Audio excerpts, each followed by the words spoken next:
बिस्मिल्लाहिर्रहमानिर्रहीम। अस्सलाम वालेकुम।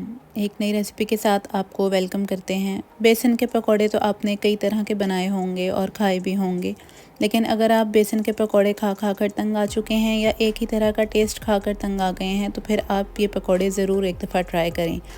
ये पकौड़े क्रिस्पी क्रंची होने के साथ साथ नहायत लजीज और मज़ेदार भी होंगे और बेसन के निस्बत जल्दी हज़म हो जाने वाले होंगे, क्योंकि इसको हम मूंग की दाल से बना रहे हैं। इंतहाई लजीज मज़ेदार खस्ता क्रंची पकौड़े बनकर तैयार होंगे। एक दफ़ा इस रेसिपी को ज़रूर ट्राई कीजिएगा। यहाँ मैंने 1 कप मूंग की दाल ली थी। मैंने छिलकों वाली लेके भिगोती थी और उसके छिलके उतार लिए थे तकरीबन 5 से 6 घंटे भिगोने के बाद। अगर आपके पास धुली हुई दाल है तो फिर 2 से 3 घंटे के लिए उसको भिगो दें, ये काफ़ी है। सारा पानी मैंने फेंक दिया था और फिर दाल को थोड़ा सा पानी डालकर मैंने पीस लिया था। हमें दाल को बहुत ज़्यादा पानी डालकर नहीं पीसना। आप इसकी कंसिस्टेंसी चेक कर सकते हैं और इसमें हल्का सा दाना मौजूद है। मैंने इसको बिल्कुल बारीक पेस्ट नहीं बना दिया, बस हल्का हल्का सा दरदरा सा दाना इसमें मौजूद है और बाकी जो है ये दाल पिस गई है। तो आपने इसी कंसिस्टेंसी के साथ इसको पीसना है। यहाँ मैंने इसमें एक दरमियानी साइज़ का प्याज स्लाइस करके शामिल किया है, थोड़े से मोटे स्लाइस करके शामिल किया है। 2 से 3 खाने के चम्मच इसमें हरा धनिया शामिल किया है, धो के और मैंने काट के इसमें डाल दिया है। 1 से 2 हरी मिर्चें या अपने टेस्ट के मुताबिक इसमें चॉप करके शामिल कर दें।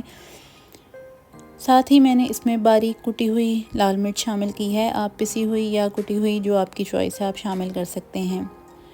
1 चाय का चम्मच कुटी हुई लाल मिर्च शामिल की है। 1 चाय का चम्मच भर के इसमें ज़ीरा शामिल किया है और 1 खाने का चम्मच मैंने इसमें कुटा हुआ सूखा धनिया शामिल किया है।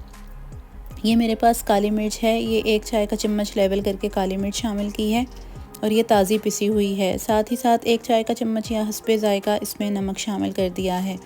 ये 1 खाने का चम्मच कॉर्नफ्लावर है और 1 खाने का चम्मच मैंने इसमें चावल का आटा शामिल किया है। आप चाहें तो 2 चम्मच कॉर्नफ्लावर या 2 चम्मच ही इसमें चावल का आटा शामिल कर सकते हैं। अगर आपको महसूस हो कि ये आपका जो मिक्सचर है वो थोड़ा सा पतला हो गया है तो फिर ज़रूरी है कि आप इसमें चावल का आटा शामिल करें, वरना कॉर्नफ्लावर से भी ये बहुत अच्छे क्रिस्पी क्रंची बनकर तैयार होंगे। आप इसकी कंसिस्टेंसी देख सकते हैं, ये बिल्कुल भी लिक्विड ही नहीं है, बस एक नॉर्मल कंसिस्टेंसी का है। बहुत ज़्यादा थिक भी नहीं है और बहुत ज़्यादा पतला भी नहीं है। हमें इसको इसी थिकनेस के साथ जो है वो रखना है।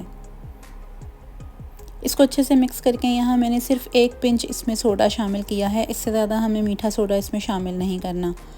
फ्राइंग करने से 2-3 मिनट पहले आपने मीठा सोडा इसमें शामिल करना है और फिर इसको अच्छे से मिक्स करके हम इसको फ्राई कर लेंगे।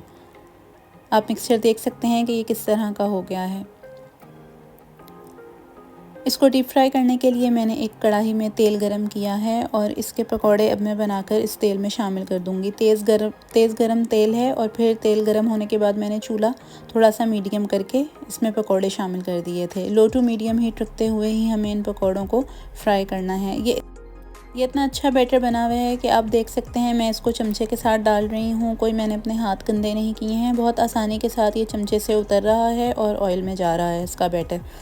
तो आपने इसी कंसिस्टेंसी के साथ ये पकौड़े बनाने हैं। बहुत लजीज और मज़ेदार ये पकौड़े बनकर तैयार होंगे। अगर आपने आज से पहले इन पकौड़ों को कभी ट्राई नहीं किया तो एक दफ़ा आप ये पकौड़े ज़रूर बना के देखिएगा।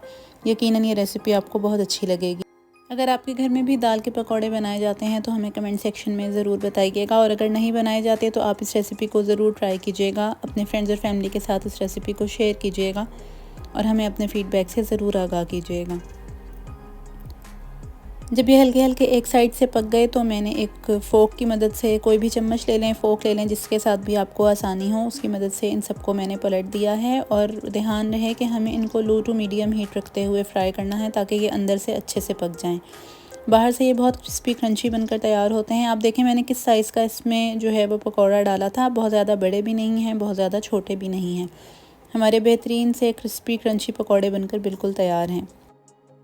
एज़ यूजुअल आप इसको हरी चटनी के साथ, इमली की चटनी के साथ या केचप के साथ सर्व कर सकते हैं, जो आपकी फ़ेवरेट सॉस हो, जो भी आपकी फ़ेवरेट डिप हो। यकीनन ये रेसिपी आपको बहुत अच्छी लगेगी। रेसिपी अच्छी लगी हो तो हमारे चैनल को ज़रूर सब्सक्राइब कर दें और इस रेसिपी को ट्राई करने के बाद हमें अपने फ़ीडबैक से भी आगाह करें। अल्लाह ताला हमारे और आपके रिज़्क़ में बहुत ज़्यादा बरकतें अता फ़रमाए। रमज़ानुल मुबारक की रहमतें बरकतें हम सबके घरों पर नाजिल हों। इस दुआ के साथ आपसे इजाज़त चाहेंगे। एक नई रेसिपी के साथ हाज़िर होंगे, तब तक के लिए अल्लाह हाफ़िज़।